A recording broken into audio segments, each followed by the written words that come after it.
get into we got a couple clips here. What are we doing on time? We're back now. We're gonna do let's do a couple clips. So we have Dave Ramsey, and they're talking about the reason behind the anti-work movement. But I don't think Dave actually looked it up, which, would not be a first for the Dave Ramsey crew. They tend to not look things up and just comment on headlines. So let's go ahead and start with that. But yeah, we'll tell you what it is. But let's watch him. Let's watch him F it up first. The reason we have movements right now among a lot of young people on social media that's called the anti-work movement is because they've never been taught real financial literacy. Because this young man, take this question right here, and he begins to understand what we just said to him. He begins to tell his money what to do, the budget as Dave just laid out. And here's what happens. Individual responsibility flourishes when you get taught that you can have enough money. But this anti-work movement, all this junk that's out there is coming from young people who've never been taught how to manage their money, and thus they don't have enough, and then they begin to say, I work too hard, I don't have enough money, I want the government to supply me the money. And I'm not trying to make this political because it's not. It's actually sociological. When you understand how to handle money as a young person, with what we teach in Financial Literacy Month and everything we're doing, you control your destiny. If you'll get off your little butt. And then they become hard workers because they go, I like what money allows me to do. I can be generous. I can be helpful. Right. I can be calm. I don't have to be pissed off all the time. That's true. So, what is the anti-work movement? Well, apparently it's just a bunch of guys who don't want to work, who don't understand money, spend too much, they want the government to take care of them. Blah, blah, blah, blah, blah. That's what it is, right? Wrong. And it's not recent. This has been going on for a while. So here's an article. We'll just skim through it real quick. So the anti-work movement kind of became a big thing. Initially, it started in 2013, but it became a bigger thing after COVID. And they're talking about, in the article, in August of last year, this is last year's article, a lot of people left their jobs. And a lot of it was dissatisfaction, right? And a lot of what it came down to is a lot of people were just thinking, oh, it's these guys who don't want to work or are lazy. Well, that's not really what it is. It's about starting a conversation about treatment at work and about quality of life at work. Right? So they go through this. Those who are quitting their jobs, for the most part, are neither lazy nor looking to be unemployed. They're simply looking for a kinder, more supportive employers and a better work-life balance. So they're looking to have more leverage at their work, right? Being able to say, look, I don't want to have to work 60 hours a week. I don't want to be in a position where I'm always afraid my boss is going to fire me, or I'm being bullied. And sexual harassment is always a problem with that kind of stuff too. They're also sitting there going, well, look, I mean, maybe we should move to different models of work, where we, like a 5-day work week. That was an arbitrary thing that was made up in like 1900. Right. Well, and now tell me if I'm getting this wrong here, but if memory serves me correctly, wasn't part of the point of the 5-day work week is it was actually intended, the 40-hour work week, 5 days a week thing was intended to be a scale down from being 12 hours. 7 days a week. 7 days a week. Right. With no days off. Like it was actually intended to be alleviating of issues. Right. But these are things that that we got through unionization. Right. Right. Not to say the unions weren't corrupt and whatnot, but the thing is we got a lot of good things out of that, like child labor laws. We got good things like the 5-day work week. But that was kind of an arbitrary thing that they negotiated. It's not like that was a well thought out. That's just kind of how it landed. Right. But things like benefits, a lot of people don't have benefits. We've covered that before. Like almost half of workers, don't have retirement benefits provided by their employer. A lot of people don't have medication or Medicare, or not Medicare, but just health insurance provided by their employer. If you have kids, you're paying daycare out of your own pocket. Most employers don't reimburse you for that or help you pay for that. That's what they're talking about. They're talking about a better work environment, and one where I can focus also on my quality of life, not just working all the time to acquire money. Where they went with it was, well, no, this is just they're lazy. They don't understand. If they knew how to manage their money better, right, then they'd have all this stuff. Well, Right. It seems like they literally just had no idea what the point was, because right.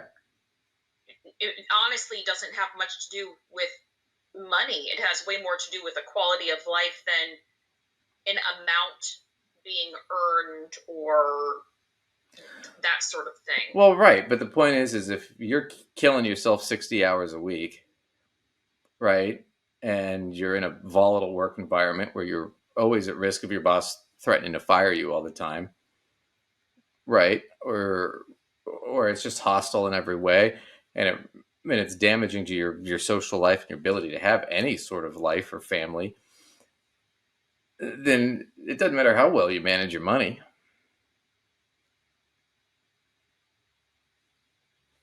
It doesn't. That's what they're not getting here. Is it's not about acquiring of cash. These people are not against working. They just don't want to. They just don't want to be taken advantage of and brutalized.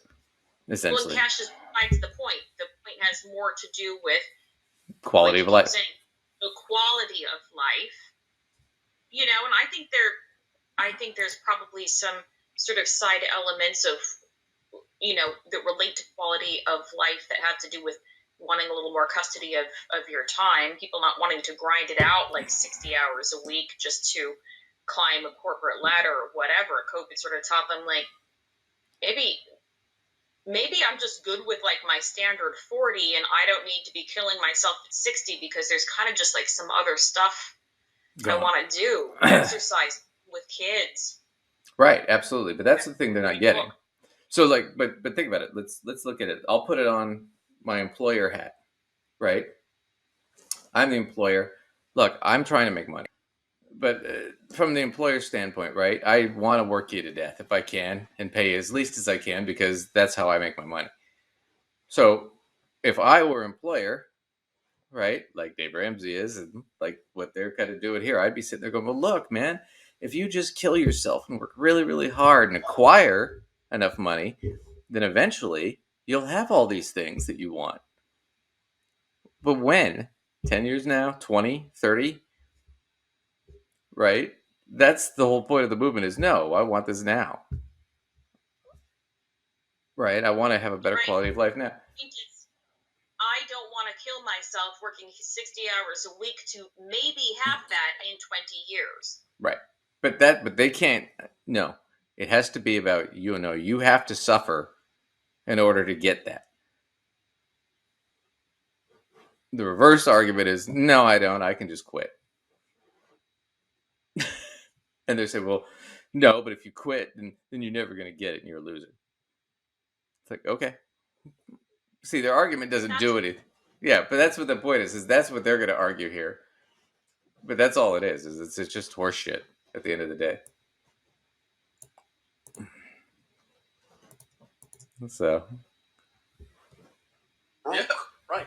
It's just this all goes together. See, I thought the anti-work movement was because college professors were students of Karl Marx and had passed that along to college students and reinforced the fact that they got a participation trophy instead of keeping score when they were playing soccer and they were sick. Well, you just nailed the two other reasons, right? But the reasons those messages stick is because when you don't have any money and you're broke, those messages make more sense. Yeah. But to somebody who's got money, you talk about that's a pay cut. If you're 5 years old, you know it's more fun to score. There's that. You just do. Right. I mean, you don't have to be a psychologist to figure this one out. You smile more when you score than when you don't score.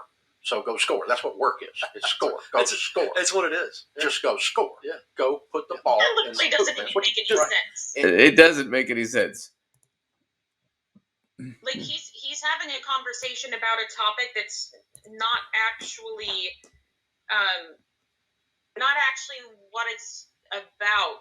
I mean, he's having a conversation about something, but it's not what he thinks he is. No, once again, it's no, the employer mentality of no, you just, if you work really, really hard and kill yourself for low pay, eventually you'll get higher pay.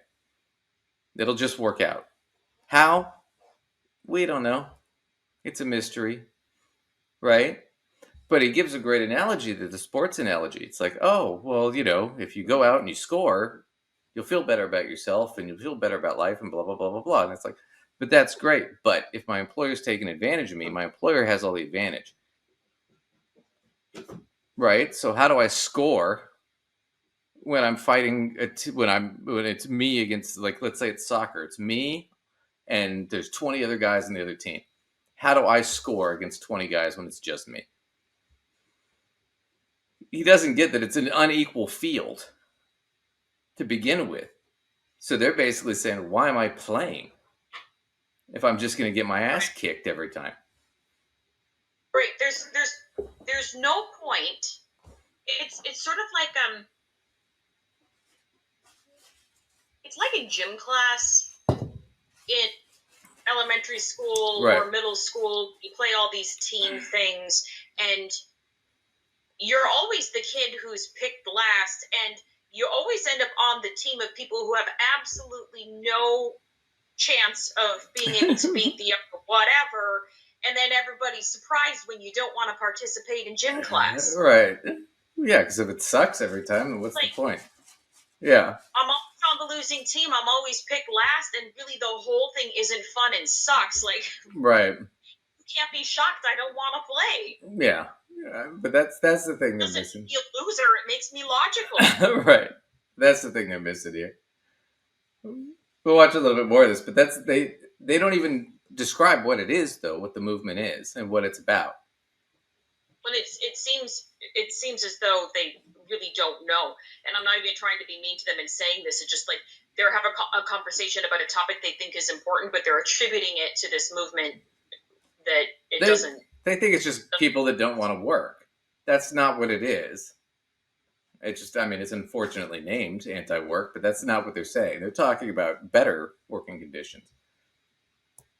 But he can't have that, because if that's the case, then that costs more, right? And then it's not just on the worker, it's on the employer. And you're going to have more joy and more dignity and more choices when you do that. Now, Alex has not got that problem. He's got asking a question on this. That's right. He's brilliant. He's a great young man.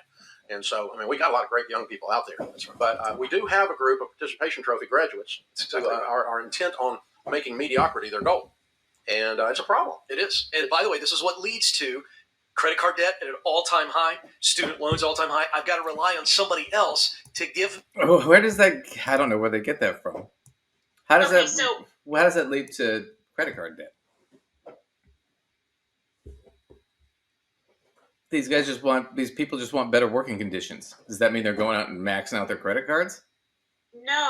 Well, I want to backtrack to the mediocrity thing. Oh yeah, that's a good point. So I guess I'm about to make a statement here that probably a lot of people are going to have an opinion about and maybe disagree with me, and I'm cool with that. Cool. So right on into me, guys. I don't think there's anything wrong with actually just being fine with just doing pretty well at your job and not actually wanting to climb a ladder and not wanting to, like, grow into a management position or, I'm a teacher, become a principal or instructional coach or whatever.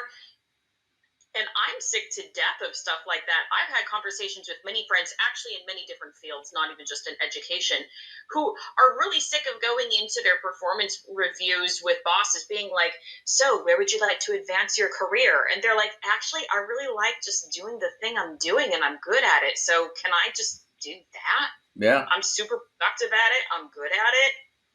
I'm good. But we've created this culture in our society where you're supposed to, otherwise you're a total loser. You're supposed to be trying to, like, climb to this higher position at all times when quality of life might be your goal. Right. You might like the thing you're doing and think you're pretty good at it and be happy doing that. And your goals might be in having happy other parts of your life. Well, and the other thing about it too is it's there too. Well, the problem I have with it is you're using the term mediocre in what category? How are we using the term? I'm mediocre in what? How much I make? I'm mediocre in the quality of my life. Ooh, well, I don't know. If I have a really good quality of life and a decent job and I don't really want to climb or change anything, then I'm not mediocre. I mean, I'm living pretty good. Then I'm exceptional. Yeah. I'm just not your VP of whatever, but I also have no desire to be, you know? Well, right. Is that mediocre? I don't know. You know, I knew a detective and it was a god awful solve rate. It was like 70 something percent. I mean, just the guy closed, right? But he was never going to make more than a detective, which is it's not a ton of money. It's decent money, but it's not a ton of money. Is he mediocre? No, the guy was Sounds like he was exceptional at what he did. the guy was a fucking monster. Yeah. Right. Yeah, I mean, you know, what are you calling mediocre? What's the bar? That's sort of built into our sort of culture of work in our society, is that you're mediocre if you're not trying to climb and advance into something else, even if you're exceptional at the thing that you're doing. Well, it's the If problem. you're not trying to do something else or bump up to the next whatever, then that's mediocre somehow. But I think I challenge that idea too. Well, and it's going to go back to Dave's whole problem and the conservative whole problem, which is Worthington's law. The law that the more money you have, the better you are as a person. He believes that. So when he sits there and goes, well, mediocre, and he just throws it off like that, because in his mind, mediocre is anybody who's not rich. And so in applying this to work, it's not only how much money you have, but if you're not actively trying to climb and get higher and higher and make more money in the workplace and have a fancier title and more responsibilities and make more money, let's forget the idea that might be something you're A, not interested in, and B, causes you stress and health problems and an early death. Then you're also mediocre and not good enough either, right? Which is ridiculous, but it's what it boils well, down to. The thing I love about it with guys like Dave who are evangelical Christians is like, by his standard, Jesus Christ is a loser. Because Jesus Christ, what was his whole thing? Throw off all your ownership, follow me.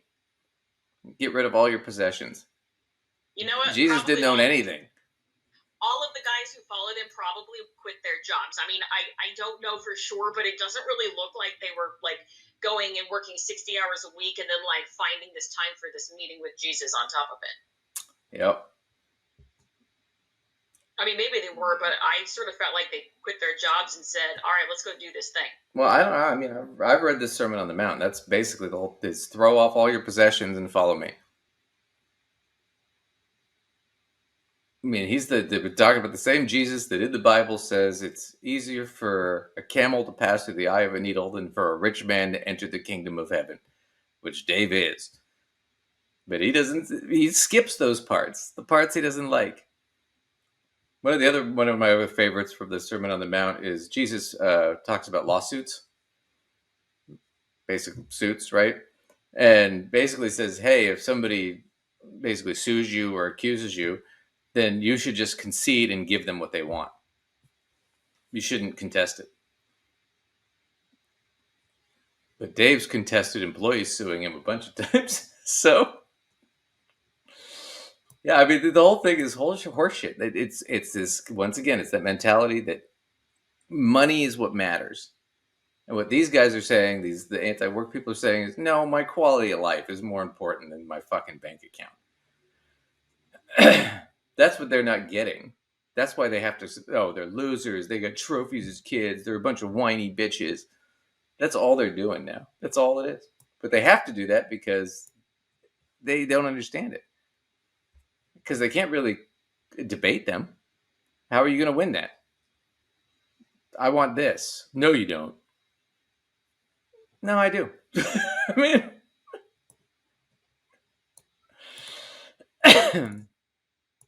me money so that I can get the life I want. That is counterintuitive. Well, and it leads to record numbers of 28-year-olds living in their mother's basement. 7 million men not working because they don't like their job status. And there's a lady on CBS News that said the other day, that's highly unattractive. That's right. Hard to get a date. Yeah, it's true. It's true. You don't feel real eligible because you're not. Right. He's a dreamer, Daddy. Yeah, that's right. He is. That's all he does. That's right.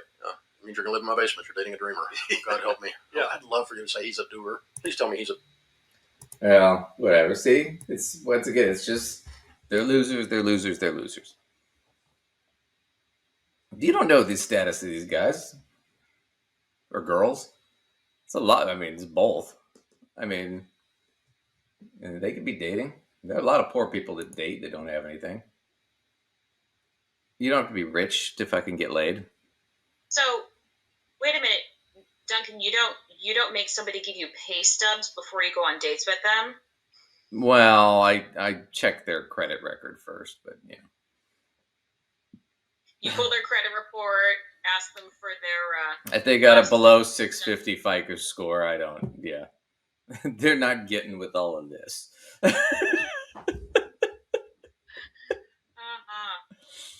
don't care. I require at least a 750 credit score. Yeah, I need to see your last 2 years' taxes.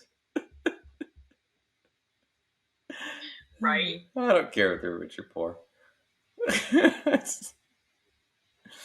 Oh man. So, hey baby, you wanna show me your FICO score and then take me home and deflower me? No and yes. Your FICO score would have to be bigger than my FICO score, and that's going to be a tall damn order. Well, we're measuring dicks. All right, let's move into this next. So this is what